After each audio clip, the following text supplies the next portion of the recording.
नित्यानन्देश्वर समारम्भां नित्यानन्देश्वरि मध्यमाम् अस्मदाचार्यपर्यन्तां वन्दे गुरुपरम्पराम्.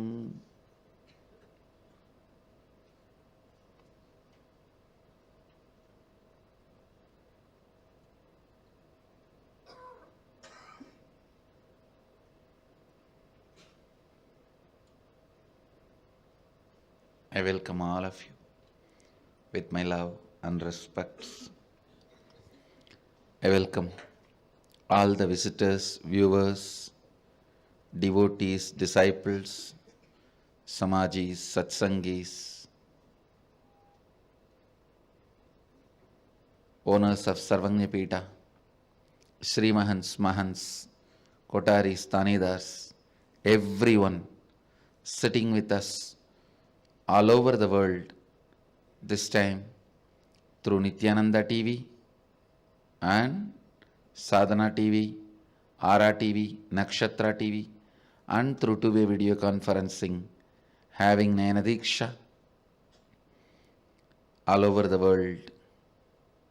Cities sitting with us in two-way video conferencing, having Nayana Diksha, Puduvai Adinam, St. Louis Adinam, Hyderabad Guptakashi, Trinidad Tobago, Houston Adinam, Morris Plains, New Jersey, Nithyananda Nagara Vididi, Bangalore North, Rajabalayam Adinam, Los Angeles Adinam, Guadalupe Rameshwaram, Ohio Adinam, Seattle Adinam, Oklahoma Adinam, Kuala Lumpur Adinam, Vancouver, Canada, Toronto Adinam, Ma Shivananda, San Jose Adinam, and some more cities are joining.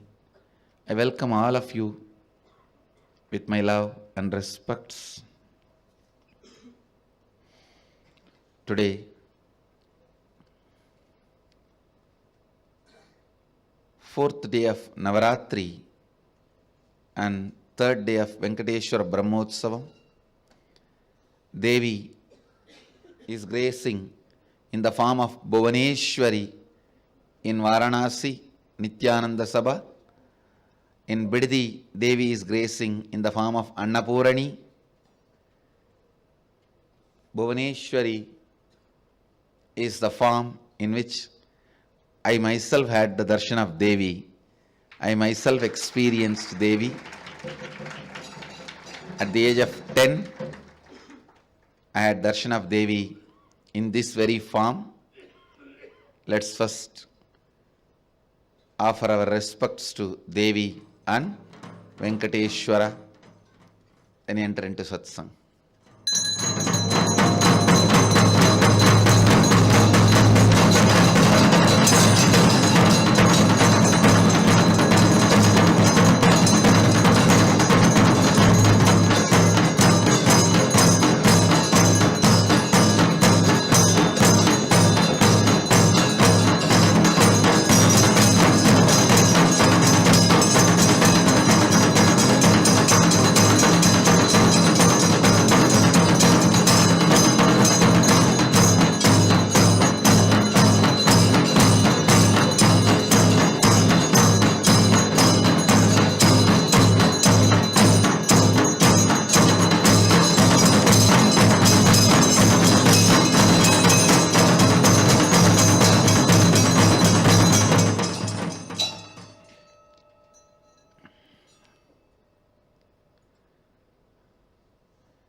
In Bididi, Venkateshwara is gracing on Simhavahana, Swarna Simha, Golden Simha lion vehicle.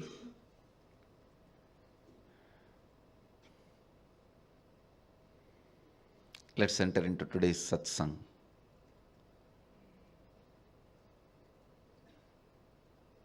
At the age of 10,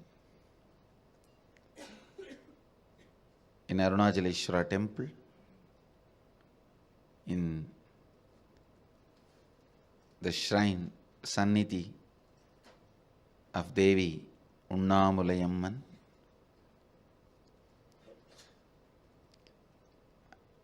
I was standing in one corner. Suddenly I saw the cosmic geometrical representation.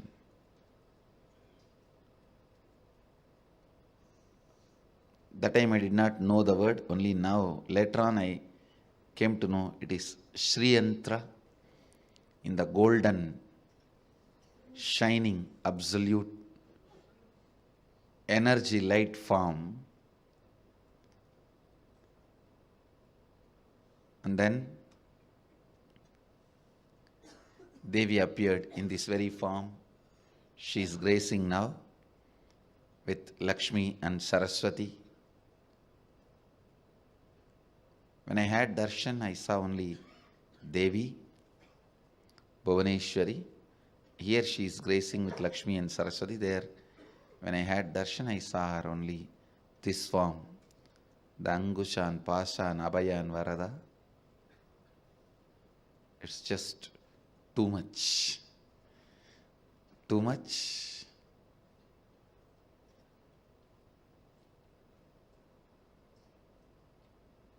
Slowly, that very geometry and that form both disappeared into my inner space. Then I went back to home, carved the deity as I experienced in the stone, carved the Devi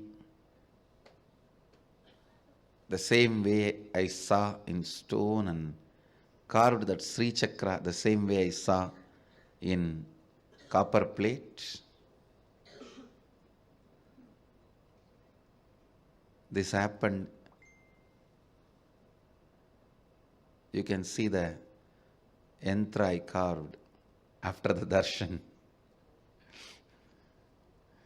at the age of 10. And this is the deity of the Devi. This is the deity of the Devi I carved at the age of 10. Actually, this happened during Navaratri time only. I do not know whether it happened exactly on the 4th day, 5th day and all that, but during the Navaratri time,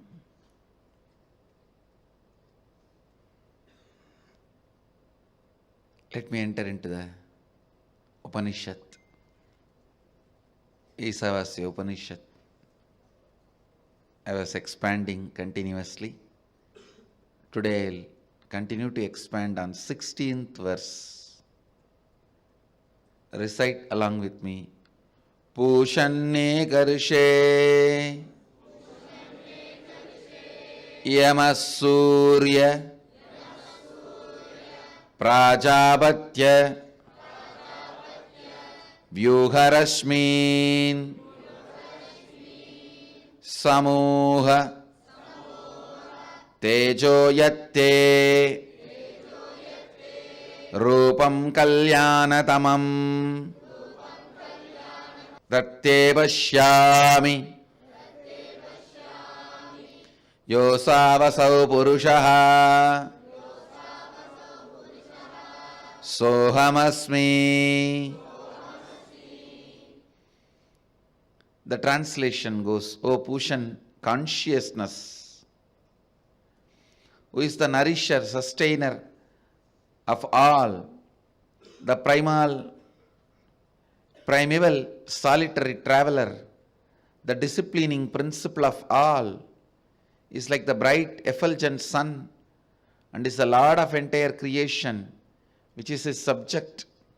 Please remove all your rays of this radiating, brilliant golden light which had blinded me, so that by your grace I can have the divine vision of that most auspicious, graceful, beautiful form of yours. That which is there, the glorious sun, is the mirror of the Supreme Being, who is all-pervading, pure consciousness of the cosmos. Indeed, I am He. Sohamasmi.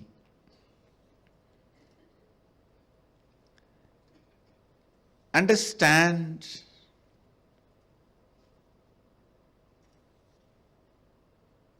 the power of truth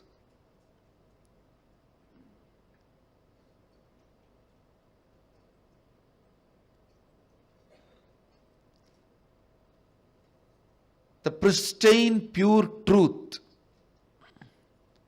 uncompromised, with no if and but, a clear,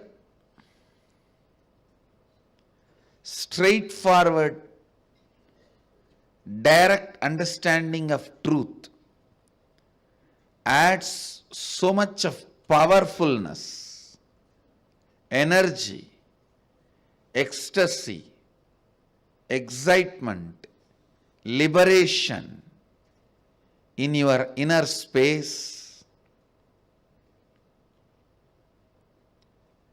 With a deep prayer you can say, I am He.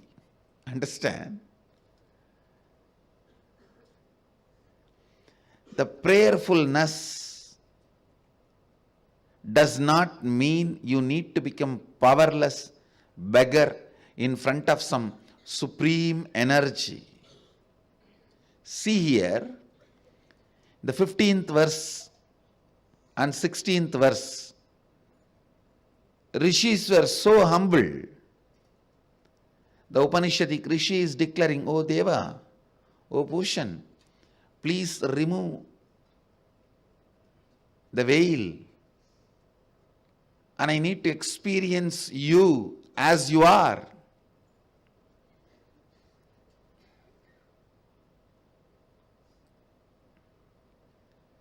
Such a deep prayerfulness.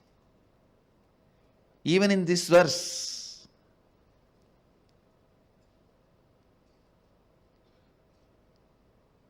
it is so clear.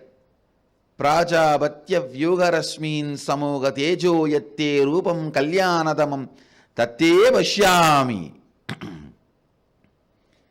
By your grace, let me have the divine vision of you. It's a deep prayer. But ultimately the Rishi knows he is not powerless. Just because he is praying, he is not separate from the whole. It is like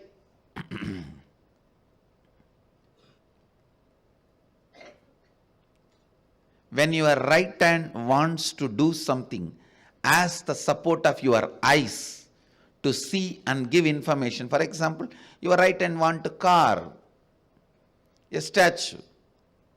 It asks the support of your eyes, saying, "Oh eyes, please see and give me the information so that I can carve exactly as the statue is." Please understand, your own eyes, your own hands, your own hands requesting something from your own eyes does not mean your hands are separate from your eyes. Rishis had the ultimate understanding. The hand may be praying to the eye, but both are from the same source and same.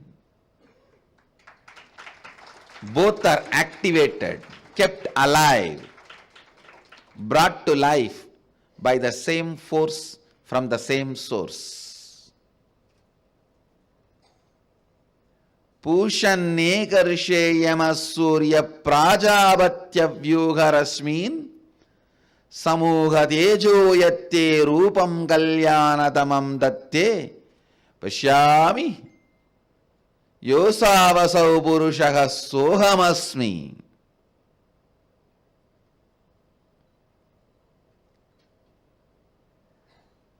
Understand the beauty of the way Sanatana Hindu Dharma teaches prayer.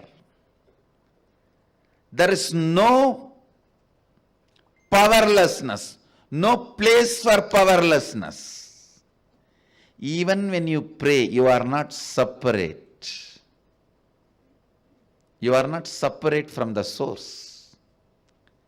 You are not away from the source.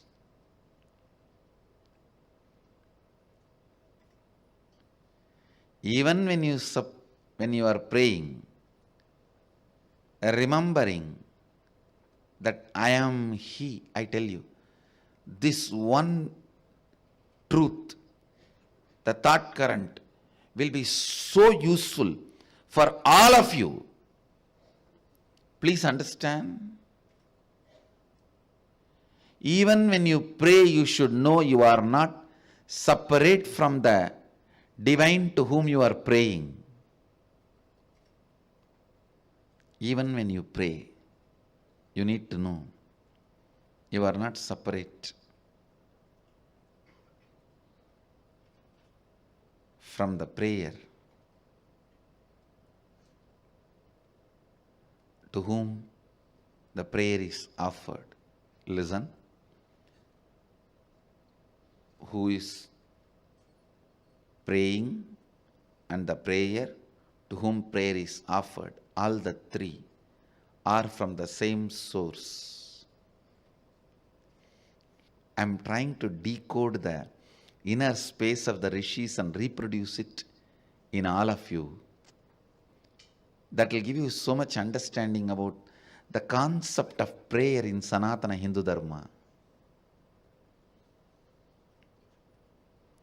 You don't pray to somebody who is far away.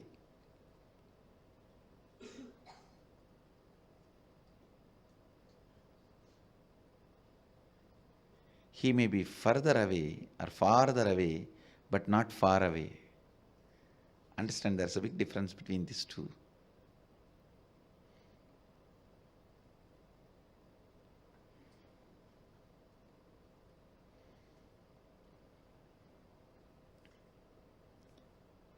The inner image you assume even while you are praying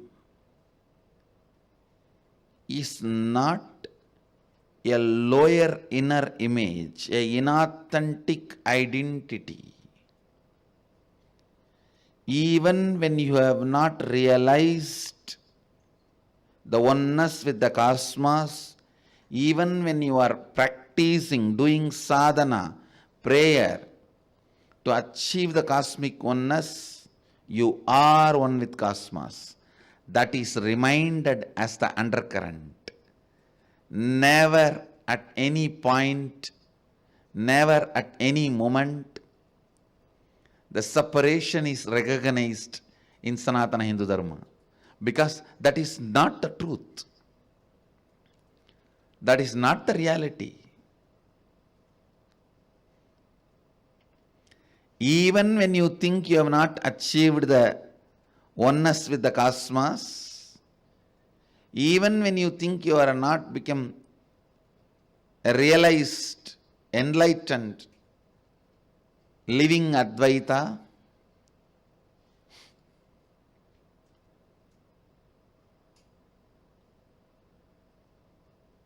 you are one. The absolute truth is truth even when you practice the truth, even when you are doing your sadhana.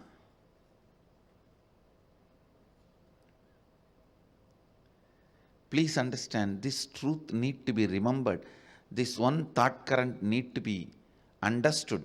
This sacred truth need to be realized. This sacred secret need to be revealed to you. It will help you in a big way, even for doing third eye awakening and blindfold reading, which many of you are practicing. Understand?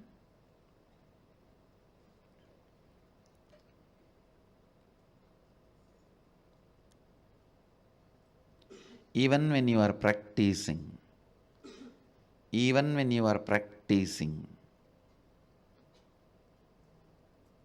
you may not have realized it.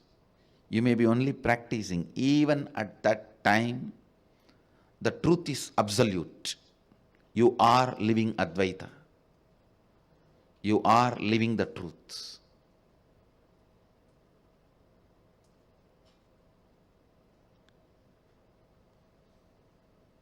If you think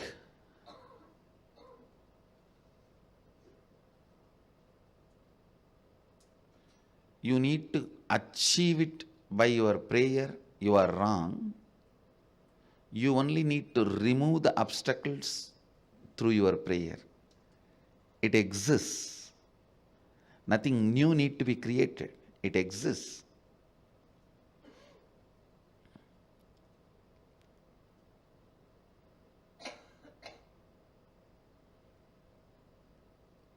Even when you are practicing third eye, remember one thing. You only need to complete and drop the incompletions happens to you now. Whatever incompletion comes now, drop it. Don't plan to drop the incompletions which may come in the whole future, because incompletions may come in the future itself is an illusion. If you are trying to fight with the illusion, how are you going to win? Drop that illusion directly. Don't try to work into that illusion. The moment you try to work into that illusion, you are gone. It's like you are caught by the trap laid by the enemy. I have seen in some of the press meets, some of the journalists will put the question in such a way, whether you say yes or no, you are trapped.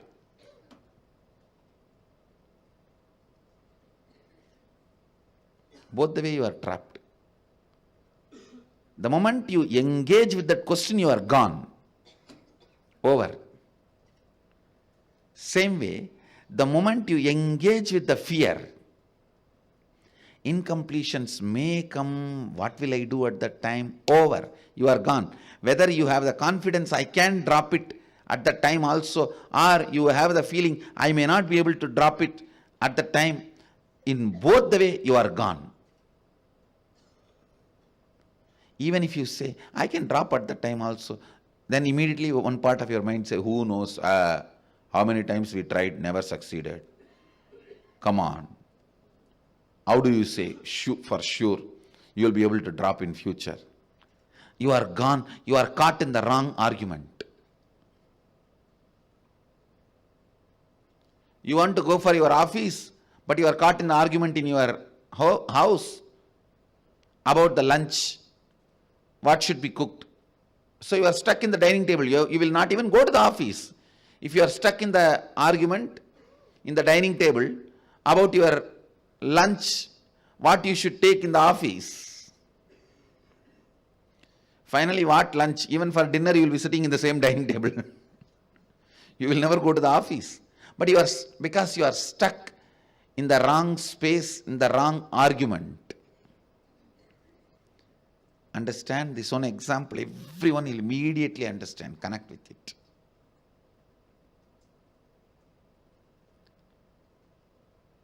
The moment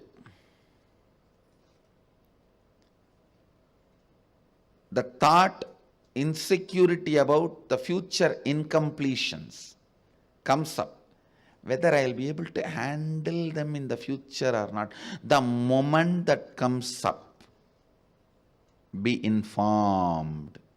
The moment that comes up,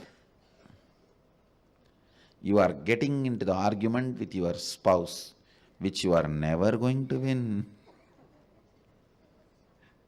Understand? Always you enter into the argument with excitement and vengeance of earlier defeat. That time I lost, not now.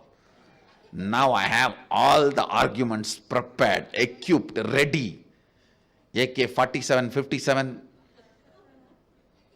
whether it is 47, 57 or 97. Even by getting into the argument, you lost the game. Because the purpose will not be achieved by the argument. Understand?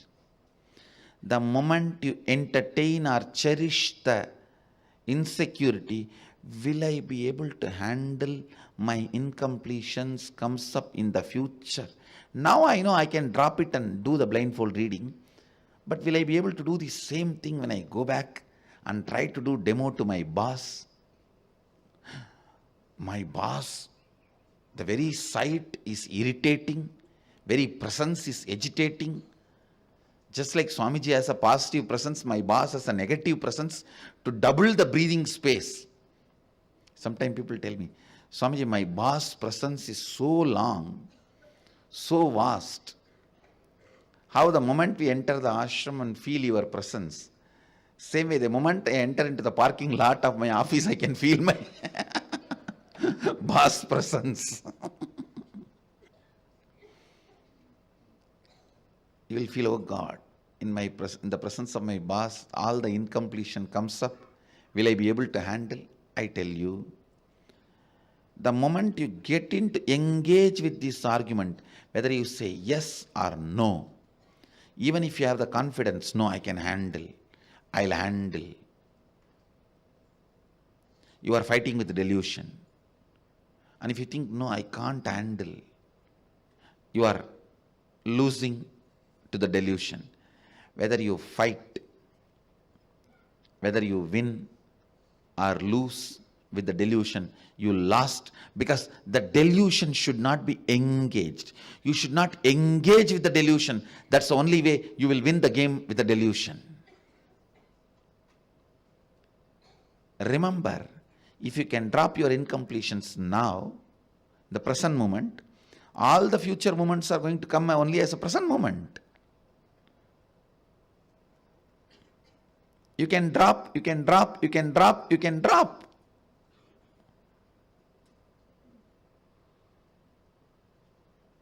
You can go on dropping. Now listen, I'm going to connect what I said now and the Advaita. Listen to this component. No, don't miss it.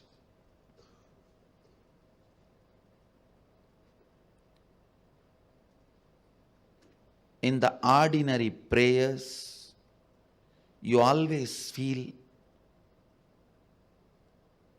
to whom you are praying is different, all powerful,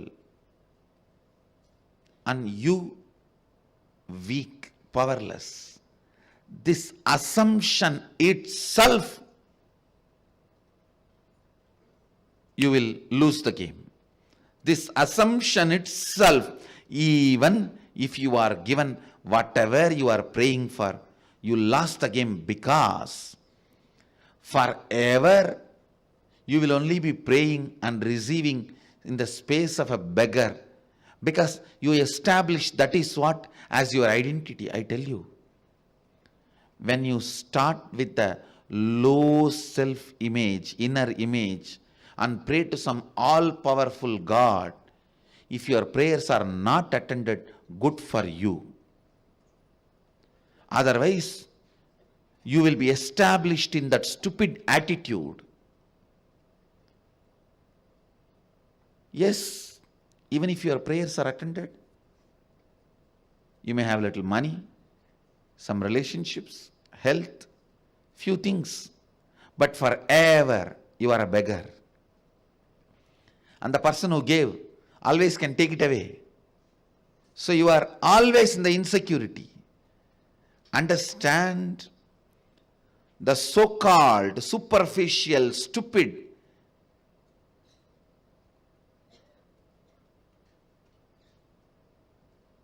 immature understanding about prayer, cognition about prayer, whether you get what you are asking or did not get what you are asking, you are trapped, gone, you are a failure. The right attitude to pray is explained in this verse by Upanishadic rishis. You need to know, however low you may feel with your self inner image, However great you may feel your God is, you need to remember the absolute reality. Both are from the same source. Both are from the same source. Only with this clarity, your prayer will become reality. Please understand, with this clarity, whether your prayer is answered or not, you will win the game. In the delusion, whether it is answered or not, you lose the game. I tell you, sometime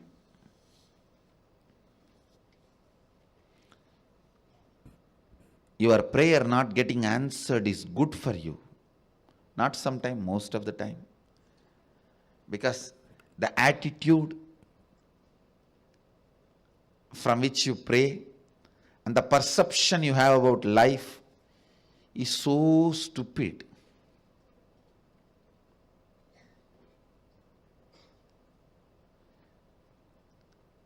God is great because He doesn't answer many of your stupid prayers. Otherwise, your life would have been a worst mess. No, really. It would have been a worst mess.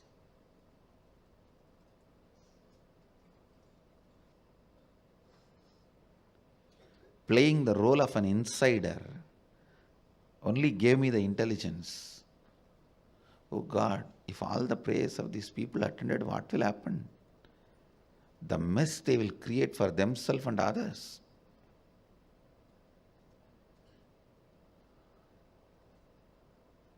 Each one will become like one Ravana. And then the mess created by one incarnation, 2000 or 3000 incarnations have to come to clean it up. If your prayers are answered, understand, if you are having the context and the attitude of low self-image, inner image, and God is great, huge, and both of you are separate, if your prayers are answered, you will get established and stuck in this same attitude. That is the worst failure. It is like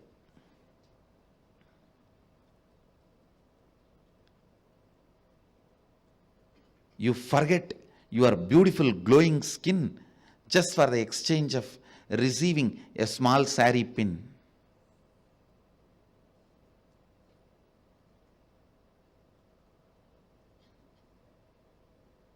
It's like somebody says, I'll give you one sari pin, but I'll take away the memory of your glowing skin you have. What a stupid bargain. I'll give you 2000 rupees, but I'll take away the knowledge you have to earn money for your whole life. What a stupid bargain. So when you are with the wrong attitude, powerless inner image, and pray to some ultimate God, if He gives what you ask, that's the worst thing can happen to you, because the moment He gives, you look at only, wow, my prayer works. Then what I am thinking about me and what I am thinking about God, both are right. So everything, all the zigzag puzzle is matching. So when the result is there, my whole thought current is right. And that is the biggest curse can happen to you. Just for the sake of washing machine, losing your life. Or just for the sake of a painting, losing your eyes. Just to learn few steps dancing, losing both your legs. Absolute stupidity. Even if you are going to be given $1 billion, don't lose your powerful inner image. Powerful, real, true understanding about you, the Advaitic understanding about you. Because if that one is there, what billion, trillions, you can make anything.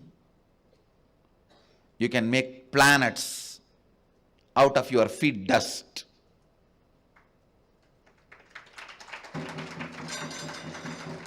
But if you miss that, if you think, no, if I give up my inner image and become a weak, powerful, weak, powerless, surrendering, oh God, I'm going to be given $1 billion. Why not let me do that? After all, I'm doing this all the time in front of my boss. Let me do it in front of God. Understand? Boss is okay because you can throw him out after the work. But if you establish this attitude with the God, you can't even throw him out because you will be stuck with that attitude. Even when you pray, be very clear to whom you are praying. And the prayer, who is praying, all the three are from the same source. See the clarity of the rishis. Sohamasmi. Where he is telling this? After intensely praying.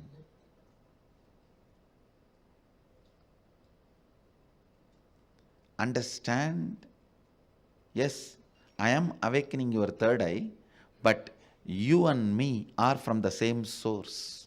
You, me, and this technology of awakening your third eye, all three are from same source. Only with that Advaitic clarity, your practice itself will be beautiful and the perfection also useful.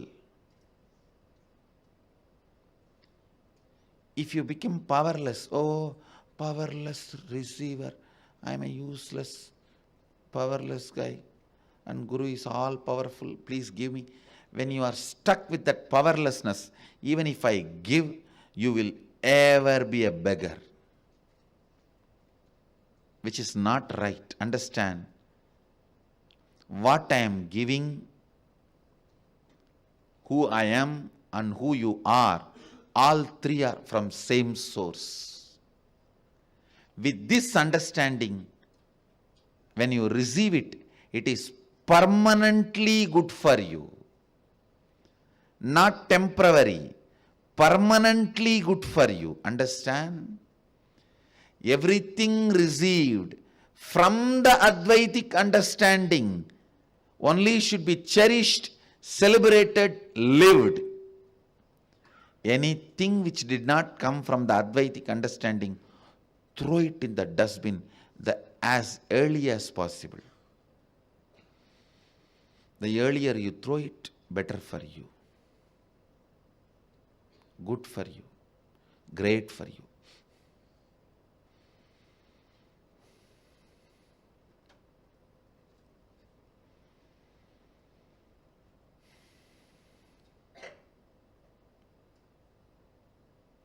That is why I always insist, even when you receive healing, receive it from an enlightened being.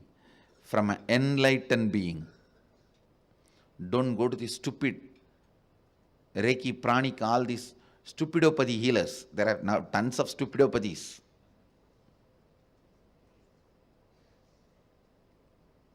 Now, any word comes from your mouth, that becomes a brand. Jilk healers, jink healers, junk healers, I don't know what all the... Please don't, because even if you receive, the attitude in which you are established may become dangerous to you. Understand? That is the difference between gods and demigods.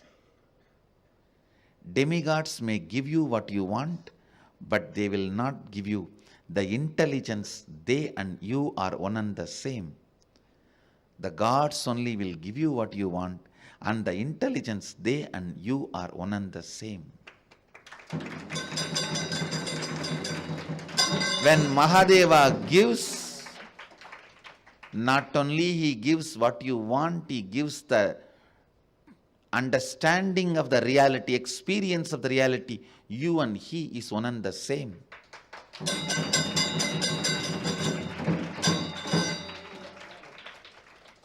When He gives what you want, along with it He sends the experience of Shivoham also. Both come in one package. Two in one package.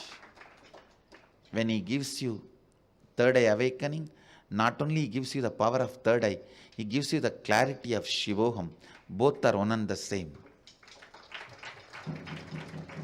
Never be a beggar, even in front of God, because anything makes you beggar is not worthy to be entertained in your life. Understand? The real God never makes you beggar. He makes you powerful. Only when you don't stand up to become powerful, want to continue to be in your cozy blanket of begging, stupid, powerless inner image, He shakes you. He becomes Kala Bhairava. He becomes Kala Bhairava not to destroy you, but to remind you about your powerfulness.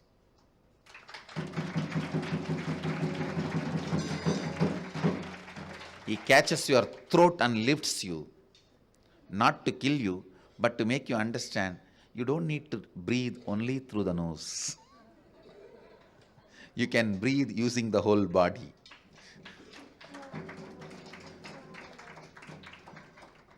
But when He lifts you by the throat, you say, ah, ah, ah. He's killing me, He's killing me, He's killing me. Relax.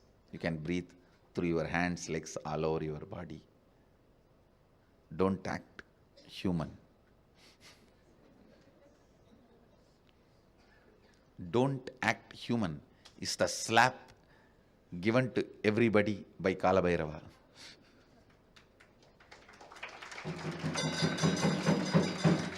That is why the Kala Bhairava Ashtaka beautifully says, Nityam Advitiyam Ishta Daivatam Niranjanam. Nityam Advitiyam, oneness, eternal oneness. Nityam Advitiyam Ishta Daivatam Niranjanam is in eternal oneness with you and the cosmos. He is the best enjoyable God and He is Niranjana. The whole line is so beautiful. Nityam Advitiyam Ishtadaivam Niranjanam. All the four words are amazing.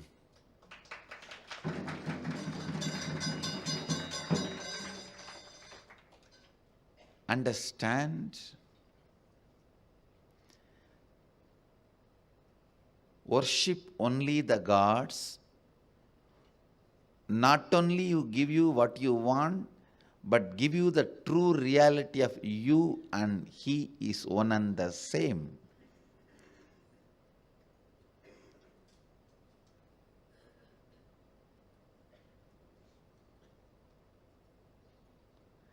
Even if you get what you want, don't go to the demigods who don't allow the Advaita to happen, who don't give you the Advaitic experience. Because just to have a painting, you should not lose your eyes. Just to have a painting, you should not give up your legs.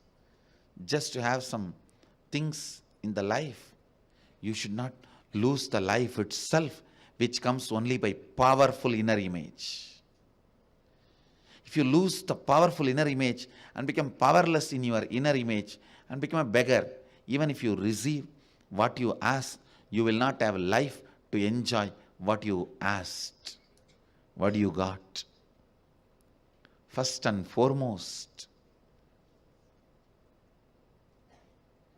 the God should be giving you what you asked and the experience of oneness. I tell you, don't go to the God who doesn't give oneness, Advaita with you, and Don't go to Guru who doesn't teach you oneness with him. Be very clear. The real God gives you what you want and the oneness with him. The real Guru gives you what you want and oneness with him.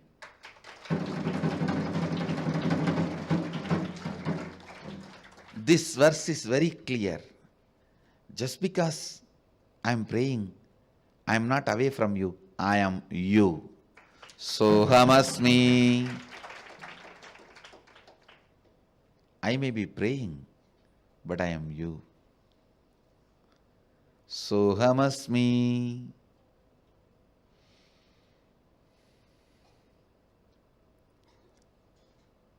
Remember this keyword, Sohamasmi.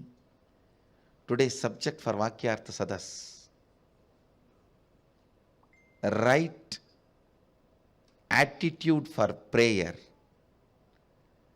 Reality you need to be established even while praying. Subject today for Vakyartha Sadas.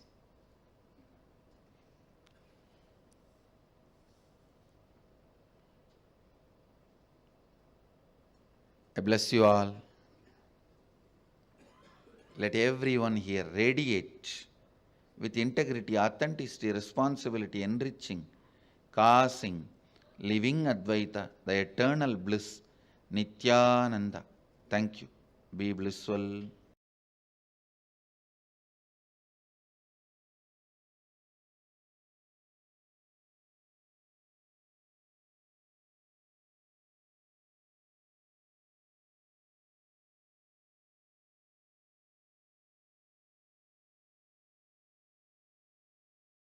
Nithyanandeshwara Samarambam Nithyanandeshwari Madhyamam Asmadacharya Paryantam Vande Guru Paramparam.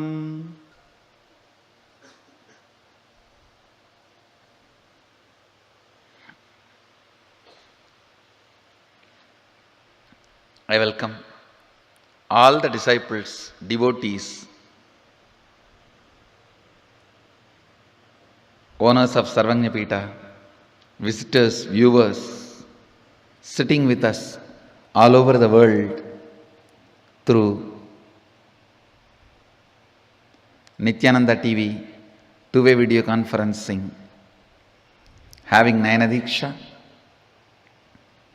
cities sitting with us, having Nayana Diksha, Warrington, UK, Trinidad, Tobago, Puduvai Adinam, Hyderabad, Gupta Kashi, Nithyananda Nagaram, Hyderabad, Charlotte, Srisailam, Rajabalayam Adinam, Indrani, New Jersey, Kuala Lumpur Adinam, Los Angeles Adinam, Guadalupe Adinam, Oman Adinam, Toronto Adinam, Houston Adinam, Phoenix Adinam. I welcome all of you with my love and respects. Some more cities are joining. I welcome all of you with my love and respects. I'll continue to expand on the 18th verse of Isavasya Upanishad. This number 18 is very significant in Vedic tradition. Bhagavad Gita, 18th chapter. Mahabharata war, 18 days. All the major temples, whether it is Sabarimala, Madurai Kaladhar temple or the Ingoi Malai, always 18 steps. And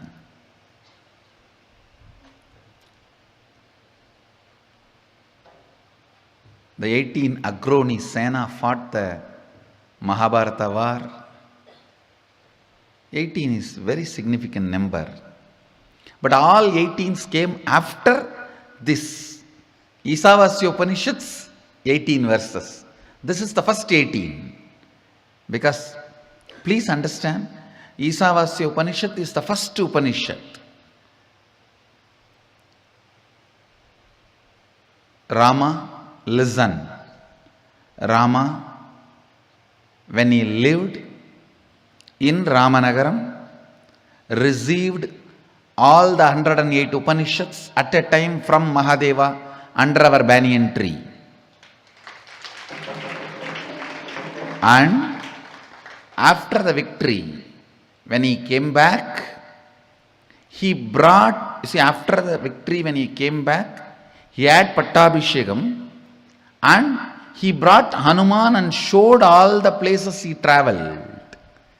They had a vacation tour. At that time, Hanuman also came to this place. And then again, sitting in Ramanagaram, that hill, Rama put the whole 108 Upanishads names together, what he received from Mahadeva, and repeated to Hanuman. That is Muktikopanishad. Please understand, whatever I am saying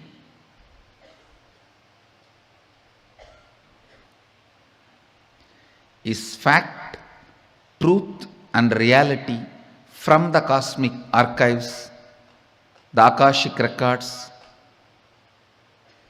Sooner or later, you will find evidences for this. So, Isavasya Upanishad is the first Upanishad as per Ramachandra Prabhu, as he heard from Mahadeva. And due to various reasons, nobody else has put all the 108 names together.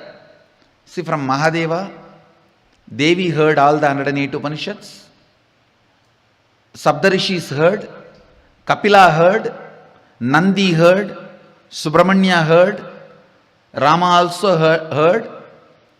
In all these people, nobody else has chronically recorded it. Nobody chronicled the whole thing. Nobody put all the 108 names in a list other than Rama. Rama always had the habit of staying in only the place where Jyotirlinga is there. Wherever he stayed only with Jyotirlinga. See Nasik, Triambakeshwara, Rameshwaram. Before he won and came back, there was no Ramalingam, because that deity was installed by Sita, but he never stayed there. The first Ramalingam, Rameshwara, installed by Rama is this Ramanagaram temple. Ours is Swayambhu, the Nithyanandeshwara here, the Mahadeva here is Swayambhu. That is why he stayed here, so that he can come and have puja every day. He can come and do puja every day. But after killing Kakashura, to remove that sin, he installed a lingam in Ramanagaram temple. There is Rameshwara, the deity is there, that was installed by him. Then he moves and goes to south. After Sita was kidnapped, he goes to Sri Lanka, and you all know the Ramayanam story. When he was here, staying with Sita and Lakshmana, having beautiful vacation, that time he was worshipping Mahadeva under our banyan tree, the same Swayambhulinga. Please be very clear. Same Swayambhulinga. And here under the banyan tree, all three of them received with Saptarishis the 108 Upanishads from Mahadeva. Mainly the teaching was given for the sake of Rama, because all others have already received it. Devi, Nandi, Sapdarishis, all of them have already received it. And Sapdarishis were staying in Ramanagara, that hill, when Rama came here and stayed. So they inspired Rama to hear Upanishads from Mahadeva directly. So he came and worshipped here. In the presence of Devi, Nandi and Sapdarishis, Mahadeva revealed Upanishads to Ramachandra Prabhu, Lakshmana and Sita Pirati. For all three, the Upanishads were given. Then the Kakasharavadam happened, and then he moved, continued, and Sita was kidnapped. Then he went to Lanka and conquered the Lanka and brought Sita back. When he came back, he directly flew to Ayodhya for Pattabhishekam.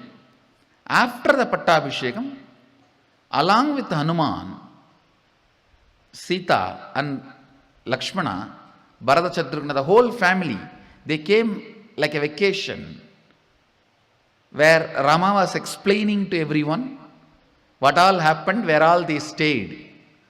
So that time when they came here, Rama showed this Kshetra to all the family members, and they again went and stayed back in that Ramanagara hill. There Rama teaches to Hanuman what he heard from Mahadeva. The whole sequence Rama records in Muktikopanishad. That sequence only we are following.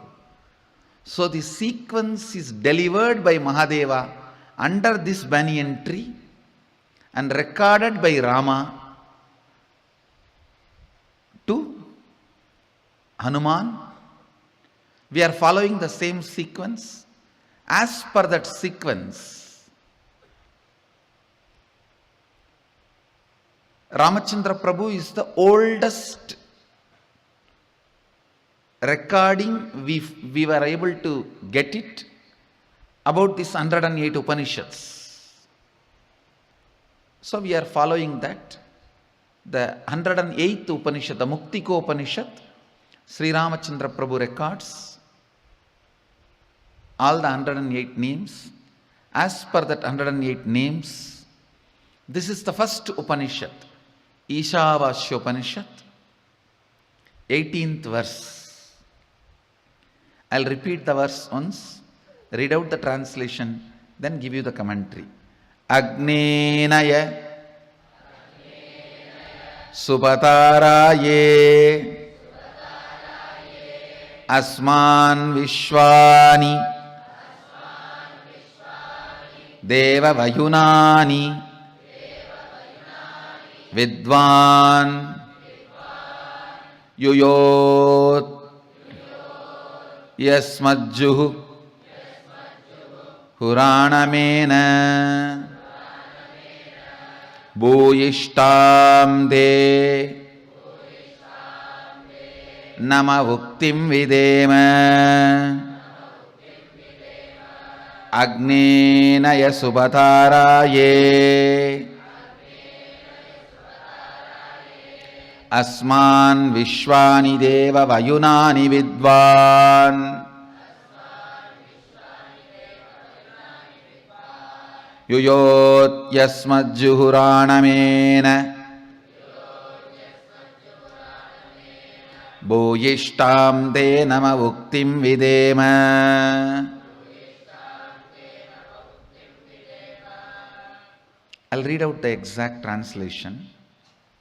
O Agni, the fire god, knower of all our actions and all that is worth knowing, you must take us along the righteous and auspicious path of completion. Please listen. You need to understand this first line. O Agni, the fire god, knower of all our actions and all that is worth knowing, means even the modern science proves when your brain knows something, that area gets lit up. The knowing action happens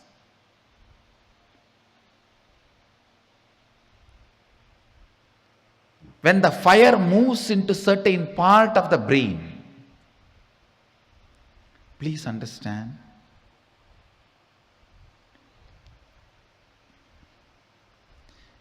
Everything may be there outside you. You will not know if the fire does not move in your brain.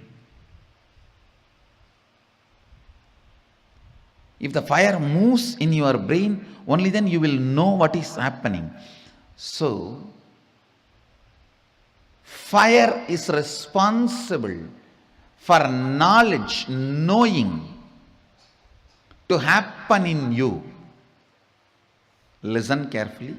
Fire is responsible for the knowledge to happen in you. I tell you, fire gets fully awakened by integrity.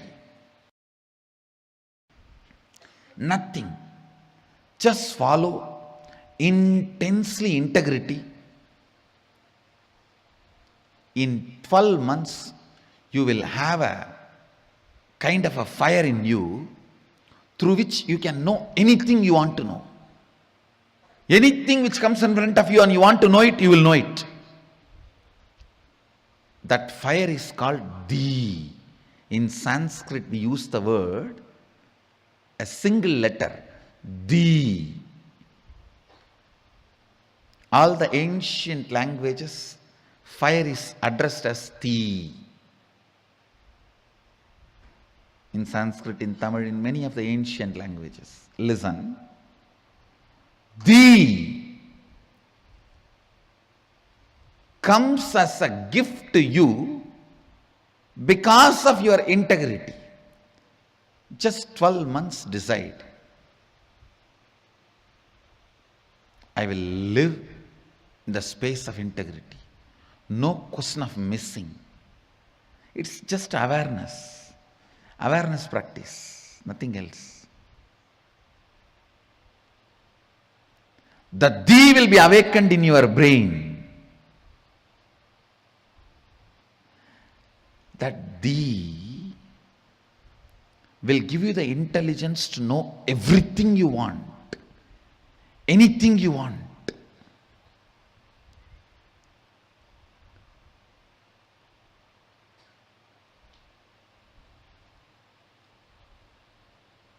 Here the Upanishadic Rishis are addressing fire. Oh, the fire god, knower of all our actions, means only if the fire happens in different parts of your brain, knowing happens in you. Knowing happens only if the fire happens. So without the knowledge of fire, knowing cannot happen. Knowing is very closely associated with fire. Fire, whether it happens here or there, only if it happens, you will know what is happening. You will know what is happening. It's very closely related to integrity. Understand? Integrity is one of the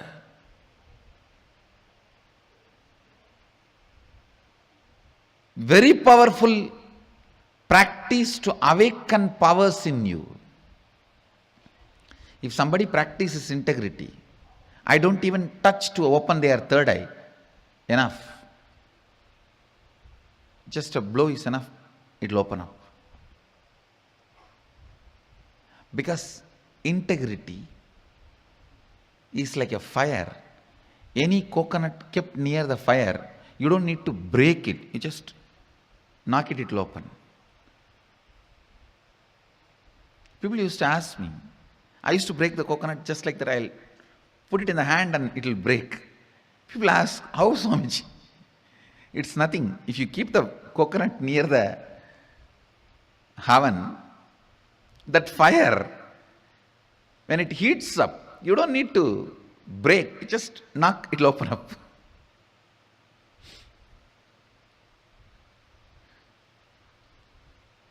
I can open even without the fire because I can send the fire from the hand and tuck. But the science is same.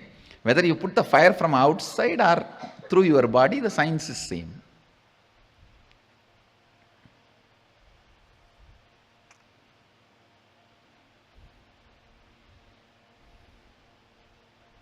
Listen. Fire, knowing, integrity is all one and the same.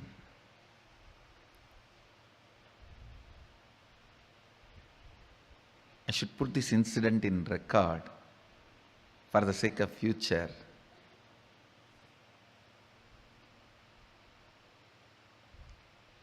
When I was reciting this verse on the banks of Ganga, the place called Telghat, actually Hamsananda Swami, who gave Kashaya to, means the Kavi, to Vibhudananda Puri and Isaki Swami, when he was traveling towards south, he came by walk to Rameshwaram. That time they received and they asked me to go and meet him. But I was never able to meet when they were alive. So after they left the body, I went and had his darshan.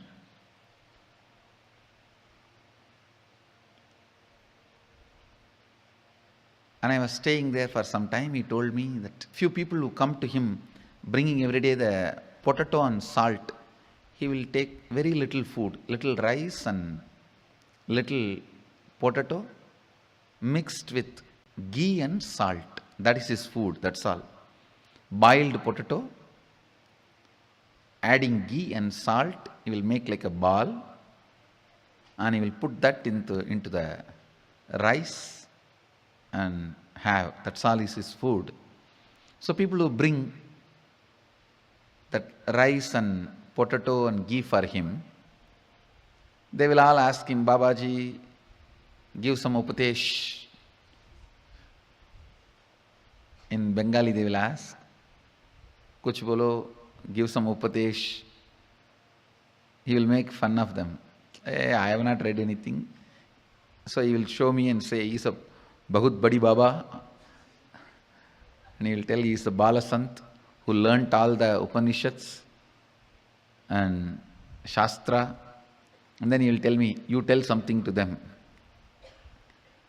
I can speak little Bengali. So with my broken Bengali,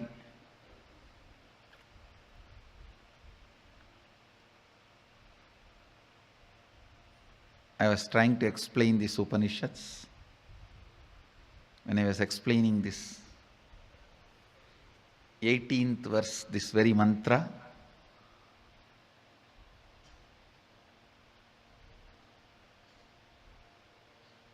I suddenly felt somebody was very strongly looking into me. It's like sometime even from behind, if people are intensely looking at you, you will know and you will turn and see. I was actually sitting on the banks of Ganga. Ganga was gushing. You should experience Ganga in Calcutta. So powerful. So powerful. If Ganga in Haridwar is girl, Ganga in Calcutta is Kala Bhairava. Kali. She's so powerful. 2-kilometer width, some places.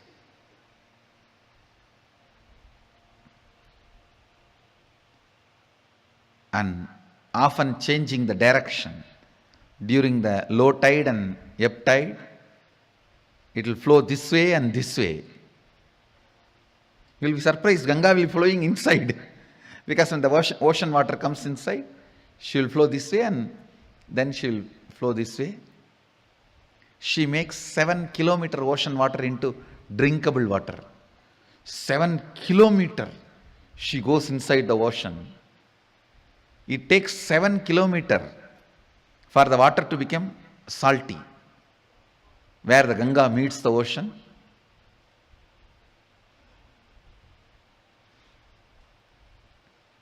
I was sitting on the banks of Ganga. It's a small temple there. Some Ganesha, Durga, all of them are there. Small temples. And one room where this Baba used to stay. He's a Naga basically. So he won't wear dress.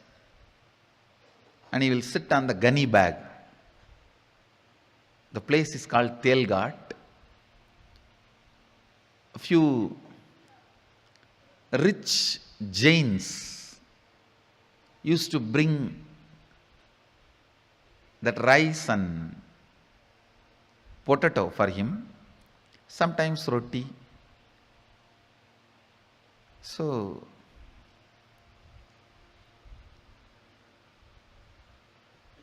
he asked me to explain the Isavasya Upanishad. So I was trying to explain. During this 18th verse,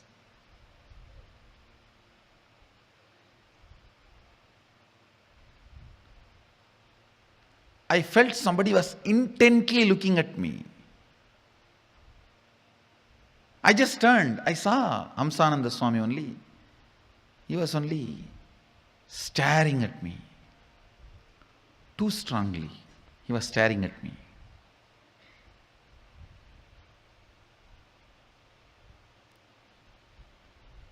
I asked him, why you are looking at me like this, Baba?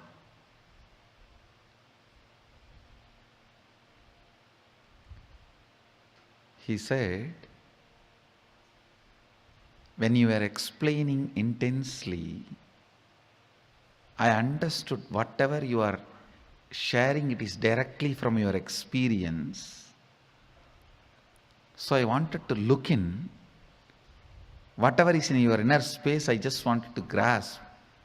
When I looked in, I saw it's a whole cosmos opening. I got frightened. You turned towards me.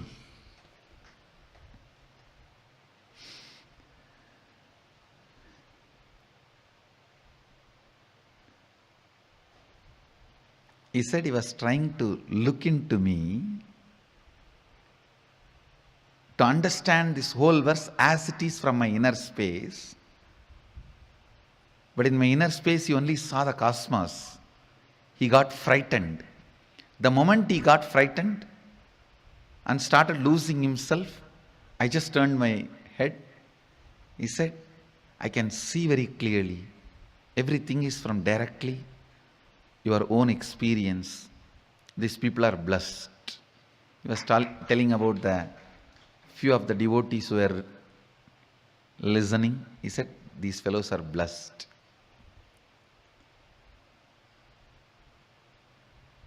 Agnena yasupataraye asman vishwani deva vayunani vidvan yuyot yasmajjuhuranamena Bhuyishtam de nama uktim videma.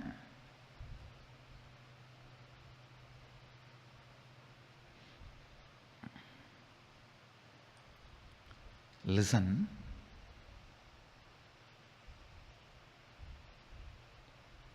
Agni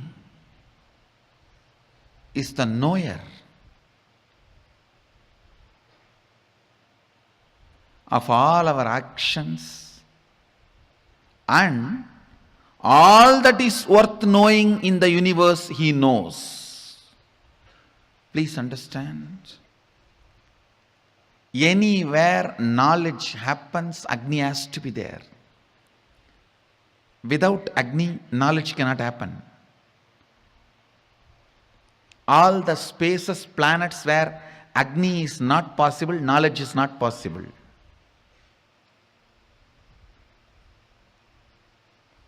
The modern day scientists are searching and trying to find if there is a place with water human beings will be there or aliens will be there. I tell you, no. If there is a place where Agni can happen, only there life can happen, knowledge can happen, nowhere else.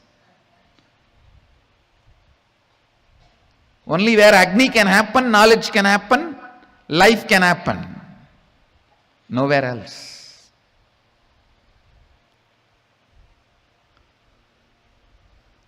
Agni.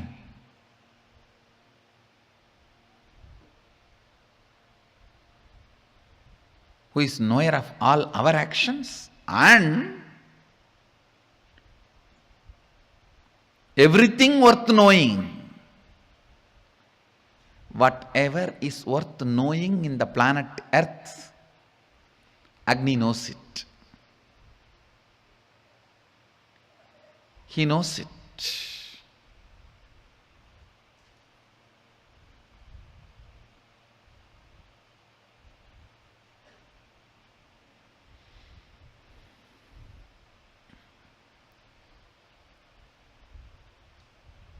The Upanishadic rishis are addressing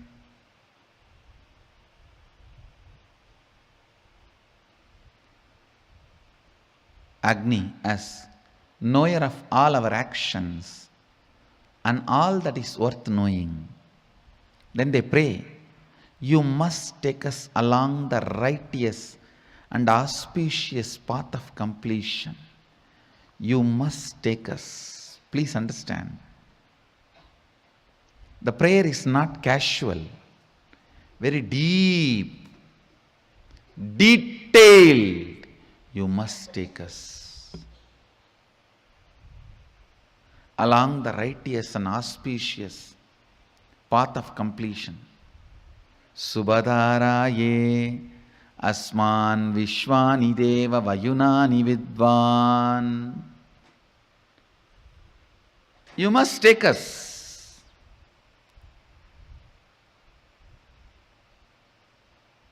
along the righteous and auspicious path of completion, leading us to experience the supreme consciousness, the original space of complete completion.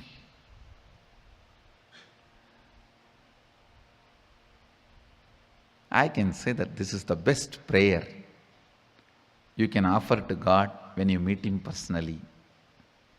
This is the best prayer you can offer to your Guru when you meet him directly. Please take me along the righteous and auspicious path of completion.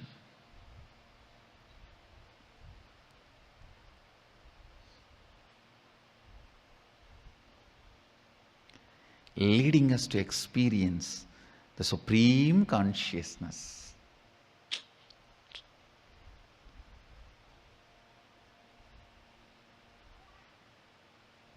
I tell you, praying for the enlightenment is the greatest thing that can happen.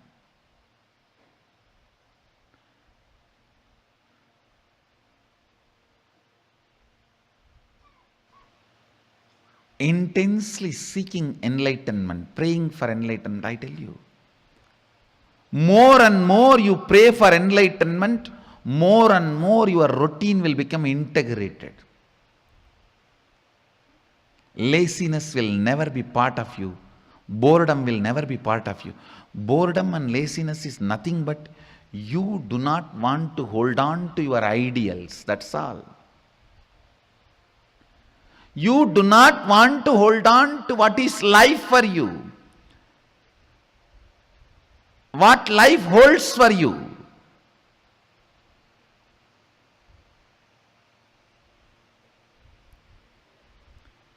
You don't need to poison a man who has become lazy and bored because he is already poisoned. You don't need to double poison him. If you want to destroy somebody, just teach them laziness, that's all. Make them lazy, over. You destroyed them.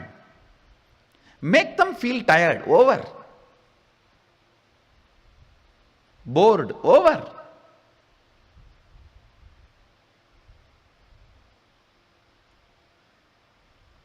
laziness, boredom.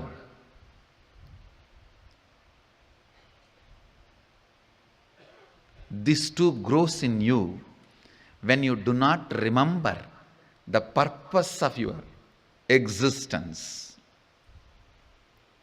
Seeking and praying for enlightenment, this too makes you reinvent yourself, awakens you. It is like a amrita during the old age.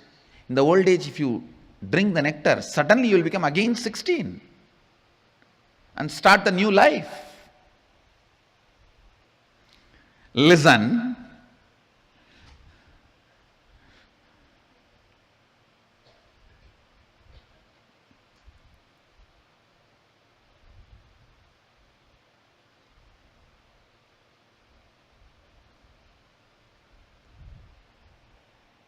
Seeking the truths of life, praying for enlightenment, this too kindles the whole fire in you.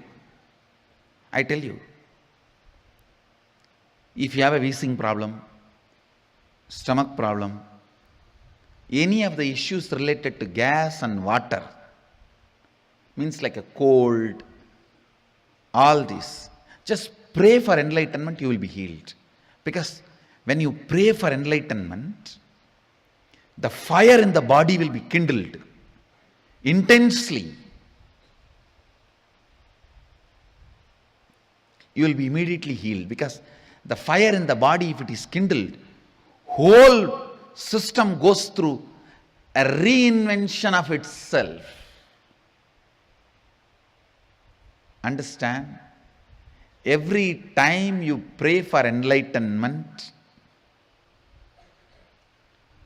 fire in your system will be rudely awakened.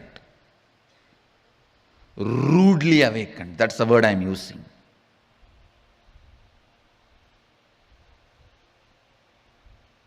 It will be so rudely awakened.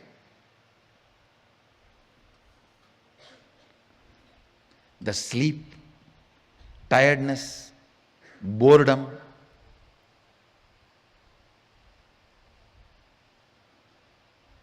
while you are in the daytime, if you are daydreaming, in the night you will be just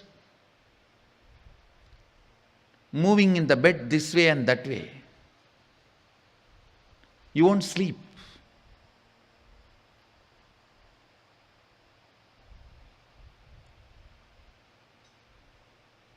Just pray for enlightenment. This problem will be solved. Because the daydreaming will drop. When the daydreaming drops, night dreaming will drop. You will become so alive. So alive. Constantly praying for enlightenment to the cosmic energy.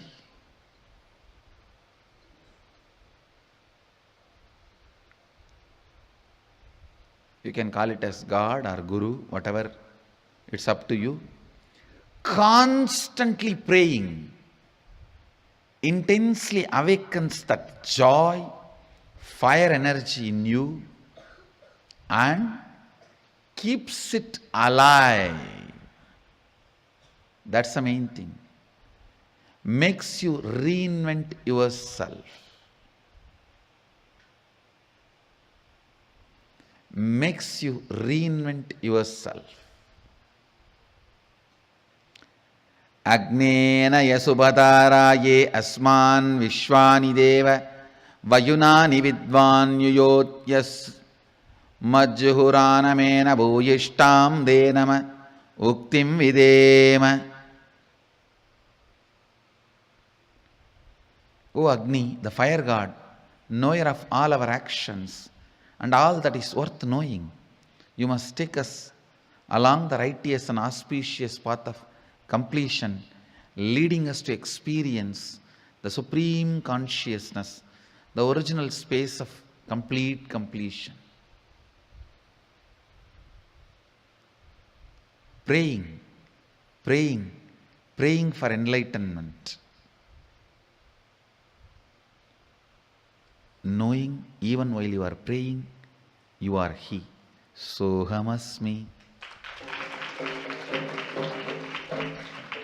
Remembering, even when you pray, you are He. Sohamasmi. Pray intensely, constantly, for enlightenment, with the context, even when you are praying, you are He. You are He.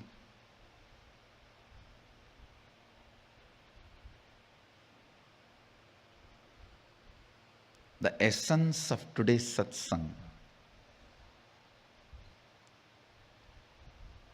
Constant prayer for enlightenment.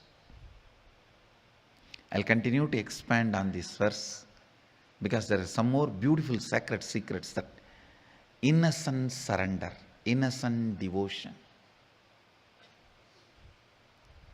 Devotion and surrender without qualifying or giving any conditions apply.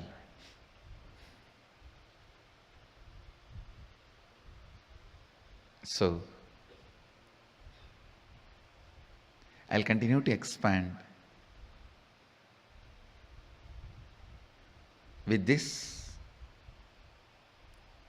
I request all the Adinams and Ashrams to start Vakyartha Sadas actively every day. In the internet, in the Facebook, in the YouTube, in the ashrams, in Adinams, everywhere. Do Vakyartha Sadas. Do Vakyartha Sadas. With this, I bless you all. Let you all radiate with integrity, authenticity, responsibility, enriching, causing, living Shuddhadvaita Saivam, the eternal bliss, Nithyananda. Thank you. Be blissful.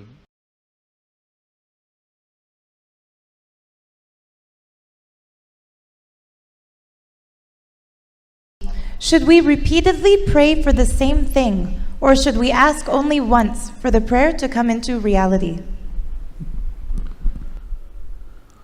First thing, this repeatedly praying, or should we ask only once? You need to repeat if you have not asked intensely. Repeating means if you have not beaten once properly. If you did not beat properly, you need to rebeat. If you have not prayed properly, you need to repray. I should tell you, Sadashiva has 1,000 times more listening than you. But when you pray, you yourself may not have listened it. You yourself may not have been integrated to it. Only then you need to pray. Just today I was discussing with Adinavasis. Many times you pray and it becomes reality. After that you don't even remember you prayed for it and got it. You just take it for granted. Just making you avoid taking it for granted, Mahadeva makes you pray few more times. So you will be integrated to what you asked and got it. See, for example, a car, or a house, or a relationship. If you just asked once and you got it, you may even forgot you prayed for it. If you pray again and again, then you get it. You know you prayed and got it, so you will be integrated to it. So just make you remember, understand? Our prayers sometimes made to repeat So we will listen to that prayer clearly. Not Sadashiva need to listen to that again and again. Understand? Listen to this carefully. If you are asking for something to Mahadeva, once you uttered itself, he knows you want this.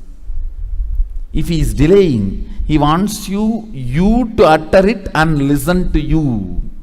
You to listen to you few more times. So, when he grants, you know you asked for it, you will not take it for granted, you will live with it, you will be integrated to it. From my side, this is the exact precise way. I look at some prayers being answered immediately, some getting late. If Mahadeva feels you will not take it for granted, you will be responsible for what you asked, it is granted immediately. When he feels you may take it for granted, you may even forget you asked for it and got it. You may ruin it. Then he asks you to repeat, so you will remember. Prayers are made to repeat, not for the God to listen, but for you to listen again and again. What do you want? You are asked to repeat, not for Sadashiva to listen again, but for you.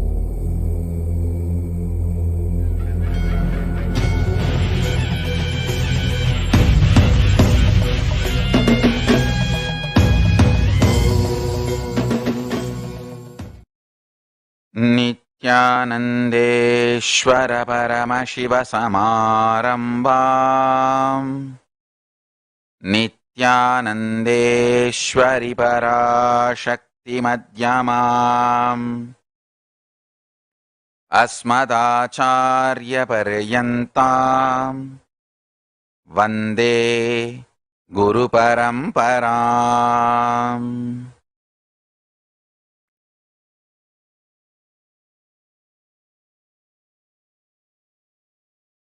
I welcome you all with my love and respects.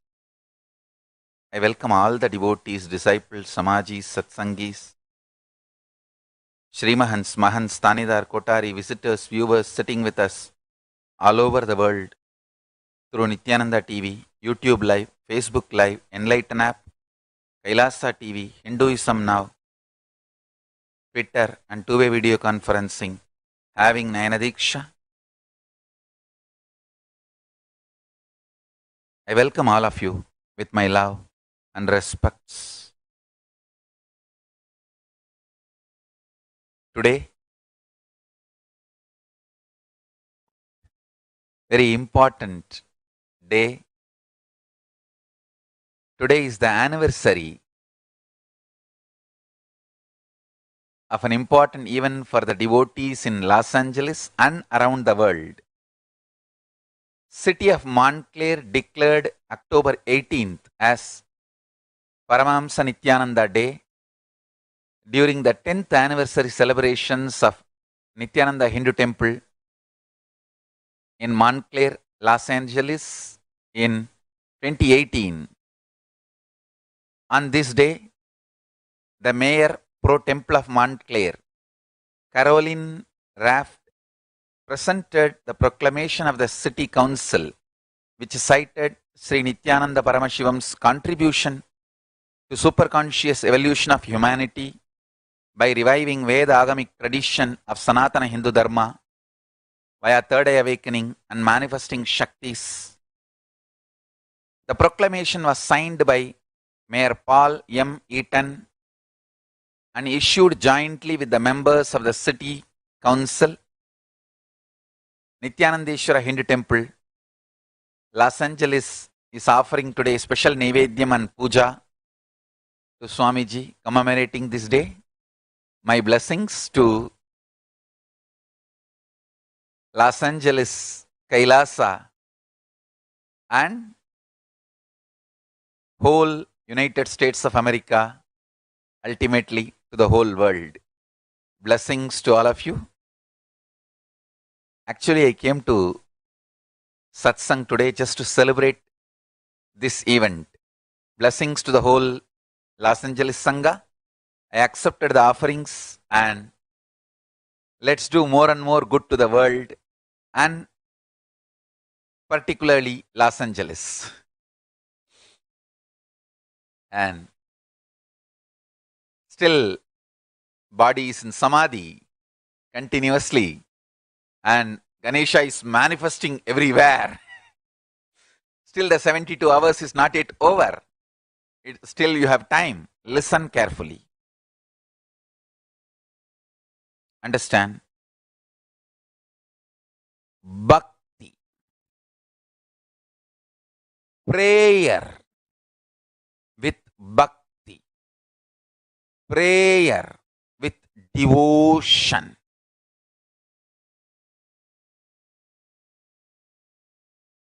Opens your Kundalini to cosmic Kundalini. Listen carefully. Nothing equivalent to prarthana, devotion and prayer. Listen carefully. Especially when you are initiated by your Guru. Especially when you are initiated by an incarnation. Listen carefully.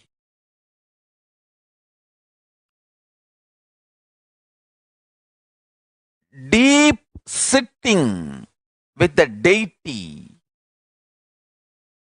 with the three things. One, initiation. Already all of you received it. Second, really the deity is God. God is available as Archavatara with that cognition. And a deep prayer with devotion. These three. Understand? Initiation, cognition that Archavatara is God directly, and deep devotion and prayer. With these three, when you sit, extraordinary miracles happen. Understand? Nothing can be a greater sadhana than sitting with these three. Sitting with these three. Please understand.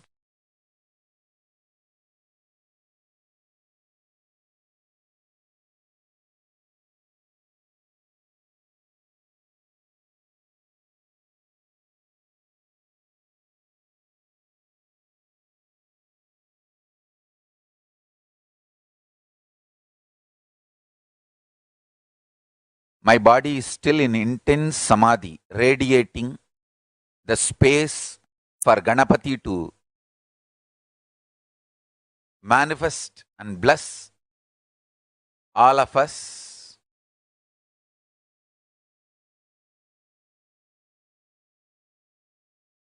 Still you have time. 72 hours is not yet over.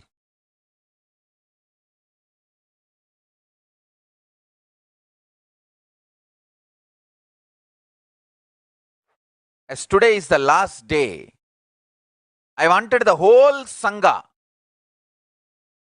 all Adinavasis, Gurukul Balasans, Sannyasis, Kailasavasis, today leave for all departments, all other work.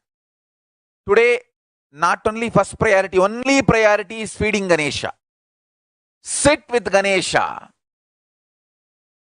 Pray intensely to bless you with that Nityatva experience. Understand? It is not just Ganesha sipping the milk or eating the rice, even though actually and factually in thousands of places he started eating, drinking. I heard he's eating full nuts, full dry grapes, full rice he's eating. Not just drinking milk, full solid food he is eating. Understand? Actually and factually he eating is one. More important is he blessing all of us with that Nityatva experience.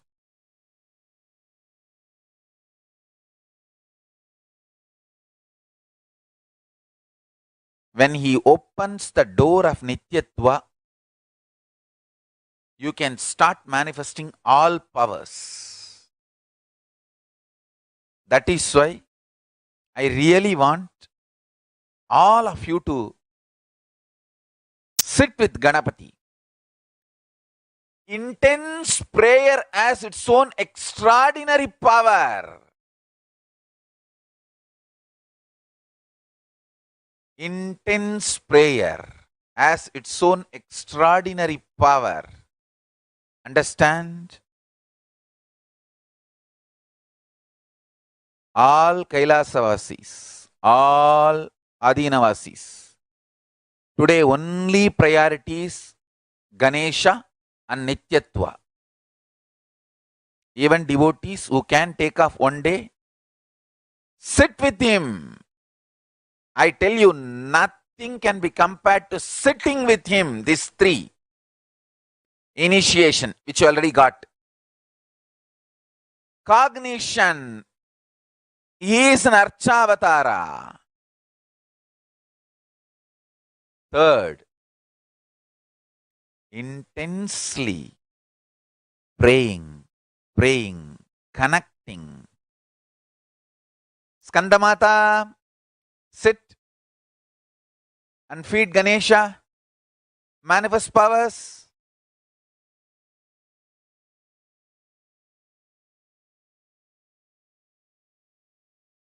Skandamata is playing with the screen. I am appearing and giving satsang.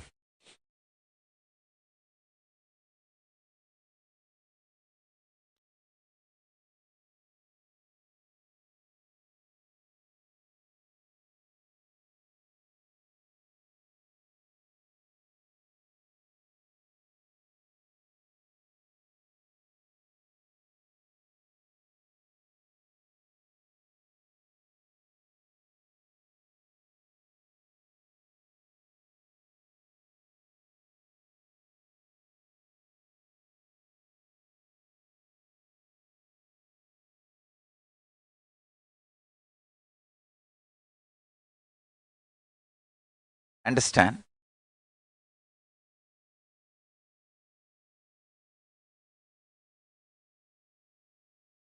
Intense devotion and sitting with Archavatara. Deep prayer. Actually, that will actually boil all your patterns and melt it down. See, the prayer and devotion, intense prayer and devotion should be such your whole backbone should melt. Whole body should melt.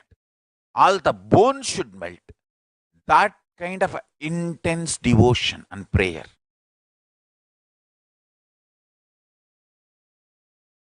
Sit today. I bless you all. Really, Ganesha will manifest. He is really so happy. So happy. He is giving a big breakthrough to all of us and to the whole Sangha, Kailasa. Yes. Started working. He started manifesting Kailasa on the planet Earth. He started bringing the space of Kailasa and he has already started manifesting.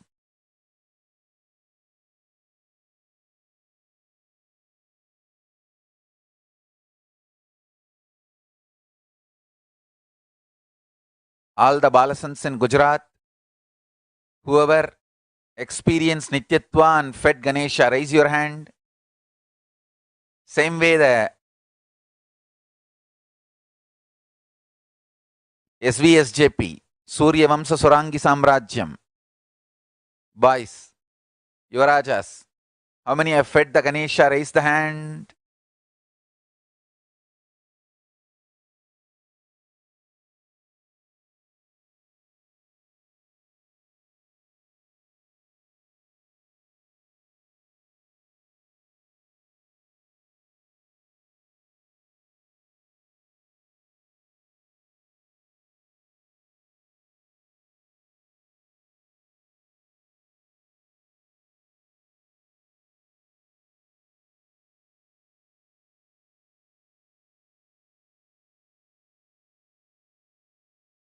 Great.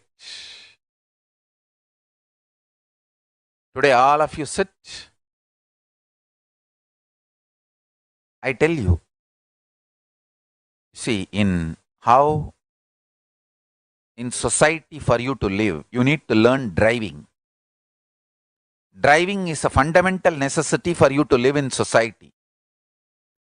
Nowadays, even in India, drivers are not that easily available. You need to be driving on your own. Having a drivers, that idea is becoming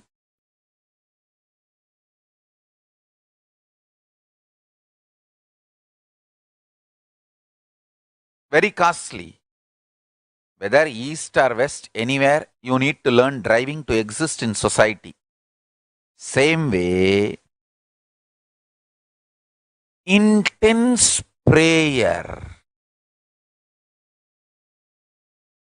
I think prayer is too shallow word to translate prarthana. In Sanskrit, the prarthana means melting the soul and connecting with God. That intense prarthana, dharana, establishing the feeling connection,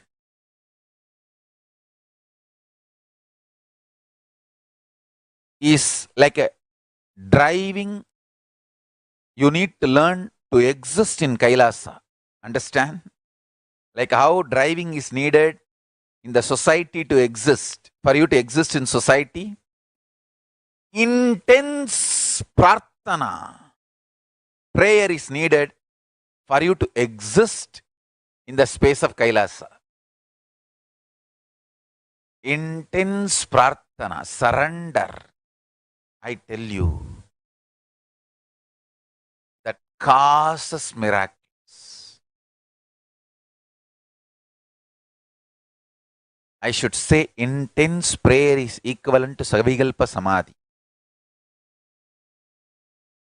So everyone in the two-way video conferencing, whoever has fed and Ganesha has accepted your offering, please raise your hand. Let me see where all Ganesha started eating, drinking.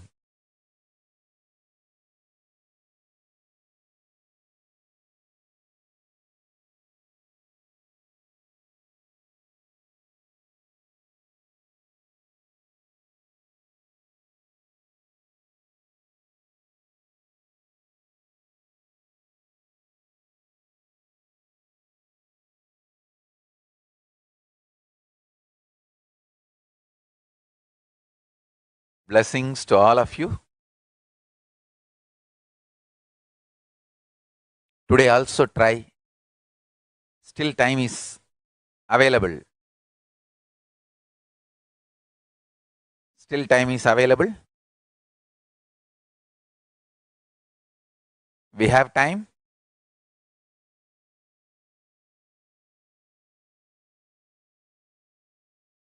Do it.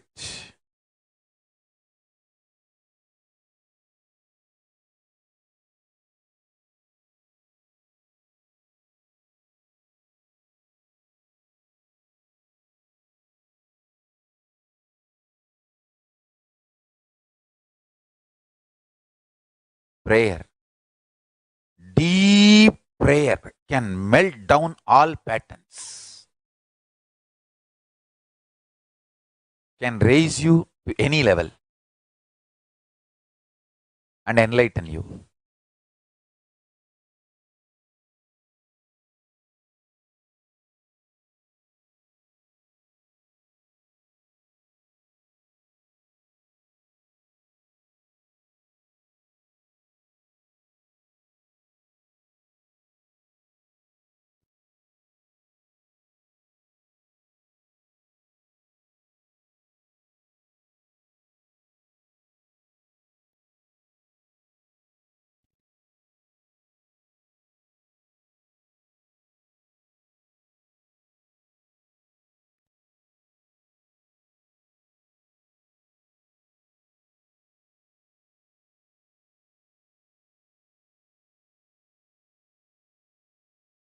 So I'll sit with you all now. Come on, let's start.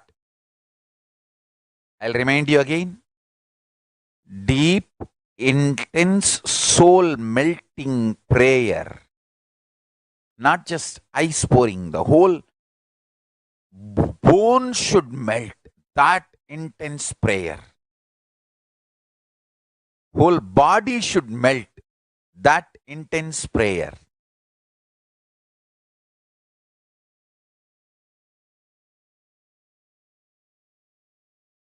Deep prayer awakens your very Kundalini.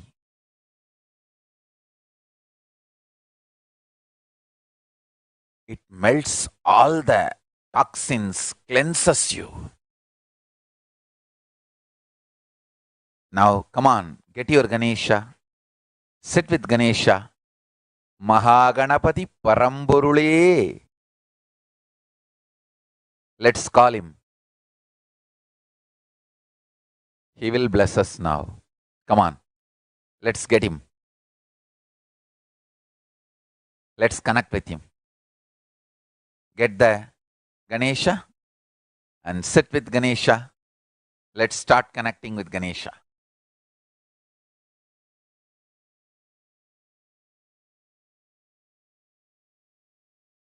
Shivoham Om Nithyananda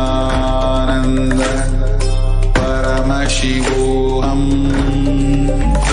Om Nithyananda Paramashivoham Om Nithyananda Paramashivoham Nithyananda Paramashivoham Om Nithyananda Paramashivoham Om Nithyananda Paramashivoham Om Nithyananda Paramashivoham Om Nithyananda Paramashivoham Om Nithyananda Paramashivoham Om Nithyananda Paramashivoham Nithyananda Paramashivoham Om Nithyananda Paramashivoham Om Nithyananda Paramashivoham Om Nithyananda Paramashivoham Om Nithyananda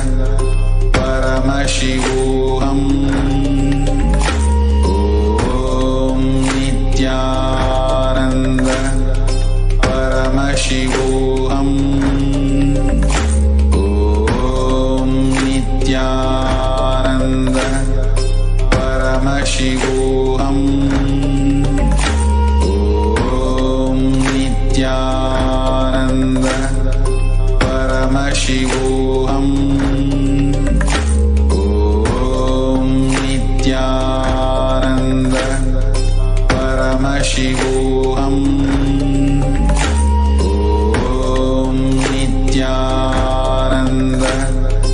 Paramashivoham Om Nithyananda Paramashivoham Om Nithyananda Paramashivoham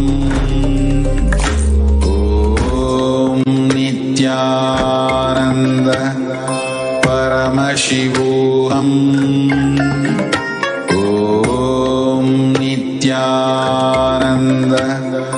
Paramashivoham Om Nithyananda Paramashivoham Om Nithyananda